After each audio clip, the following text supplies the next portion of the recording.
At 79, Ian Gillan, the legendary voice of Deep Purple, has finally opened up about his long and complicated relationship with guitarist Ritchie Blackmore, and what he revealed has stunned fans across generations. Their creative partnership helped define the sound of hard rock in the 1970s, crafting iconic tracks like Smoke on the Water, Child in Time, and Highway Star, but behind the scenes, Gillan and Blackmore's relationship was far from harmonious. Known for their clashing egos and explosive disagreements, the two rock giants spent decades at odds. Now, after years of silence, Gillan has finally addressed their infamous feud, offering unexpected honesty and perhaps a hint of closure. In a recent interview, Gillan reflected on the early days of Deep Purple and how Blackmore's mysterious personality both inspired and frustrated him. "Ritchie was like fire and ice," he said. "Brilliant one minute, impossible the next. But you couldn't deny the magic when we played together." Fans always sensed the tension between the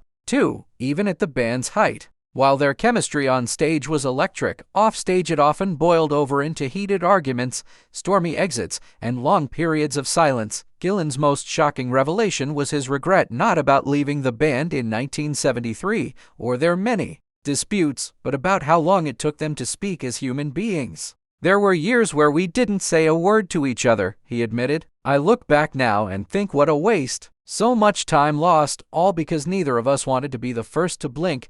The feud reignited again in the 1990s when Blackmore left Deep Purple for good, citing artistic differences and frustration with the band's direction. But now, in his later years, Gillan seems to be looking back with more compassion than bitterness. He spoke about how age has shifted his perspective and how time has softened some of the hurt. "You realize that pride and anger are luxuries of the young. At some point, you just want peace." This came as a shock to fans who long believed the bad blood would never fade. And while Gillan stopped short of saying he and Blackmore had reconciled, he admitted they had exchanged private messages in recent years, small steps that hinted a thaw. Even more surprising, Gillan praised Blackmore's talent in glowing terms. "There's no guitarist like Ritchie," he said. "When he was on, he wasn't just playing notes, he was telling stories. I've worked with many greats, but Ritchie had a spark that was untouchable." This sentiment moved fans deeply, especially those who grew up hoping for a reunion that never came.